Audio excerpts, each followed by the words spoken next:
markets in Europe are trading higher this morning, with the UK's FTSE 100 index currently up around about 21 points. The DAX in Germany up around about 53 points, and the Euro Stoxx 50 index higher by around about 23 points. In the currency space, sterling and euro are gaining ground against their rivals. Dollar isn't looking too bad, stable at the moment. And when it comes to commodities, gold is up around about $1.30.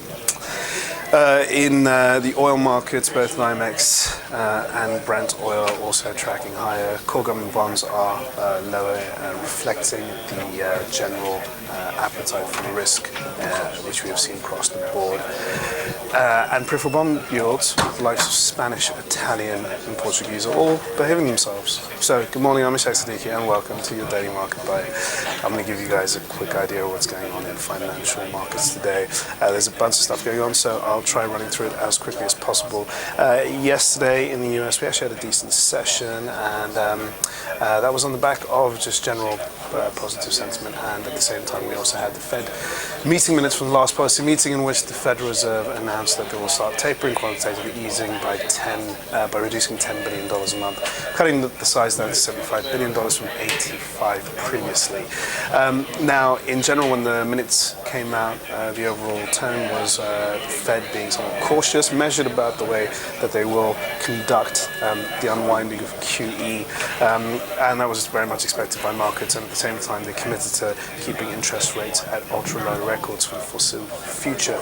Again, quite a bit of a positive for markets, so we know where we're going. So the forward guidance is there.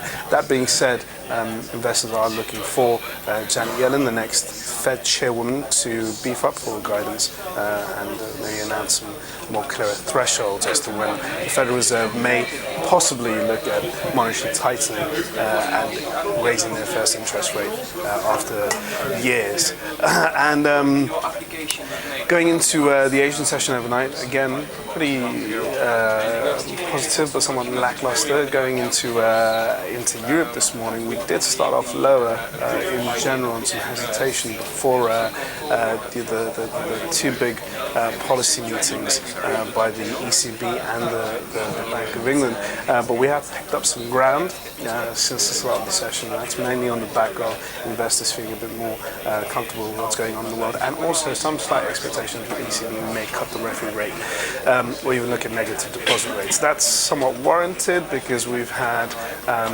inflation this week dip in the euro area, suggesting that there is a bit more urgency on the ECB to act in order to battle deflation by announcing a possible rate cut today. It's, in our opinion, somewhat unlikely. I think the ECB is going to wait a little longer before they do stimulate the Eurozone economy, but it does seem that as long as inflation is low, the ECB does have to, at some point, stimulate the Eurozone economy with unorthodox tools. If not rate cuts, then negative deposit rates. If not that, then another LTR operation.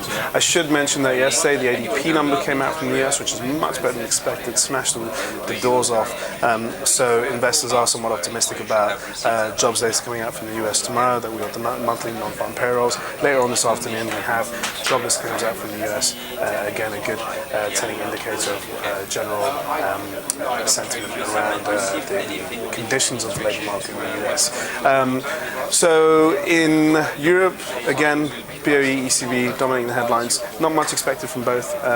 Likely to see the Bank of England hold on monetary policies, perhaps maybe give a bit of a hint on what they're doing with forward guidance, perhaps an adjustment of thresholds, but the market is not really expecting anything on the BOE front, perhaps something on the ECB front.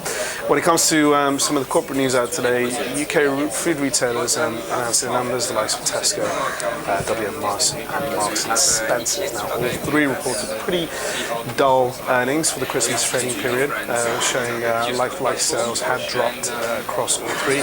They're all very different from each other. Marks and Spencer's being a general merchandiser, specialising in a number of areas, including food retail, which was the driver of some of the sales. However, its clothing retail business is suffering, and that's a problem when it comes to strategy. Tesco, the big giant in the food retail world across the world, has international exposure. It did report weak numbers, especially grocery market numbers, and it does seem that rivals like Sainsbury's, who reported numbers yesterday, actually fared better and performed generally in a better state than the likes of Tesco and other food retailers. Morrison, on the other hand, did post a profit warning on their numbers, and that is a big negative because investors are now starting to wonder where Morrison fits in this race in the supermarket battle between all of the food retailers in the UK. Morrison at the moment doesn't really have a place. We've got Lidl and Aldi at the lower end, Sainsbury's and Tesco in the mid-range, and then Waitrose and Marks & Spencer's at the top end. So Morrison's just trying to fight for that space, and it seems unlikely that they're going to be able to position themselves. Again, the question is strategy, and that's where the focus will be going into 2014 or in 2014 and beyond. So that's all for your daily market guide. Thank you guys for watching, and I will see you all tomorrow. Have a good trading day.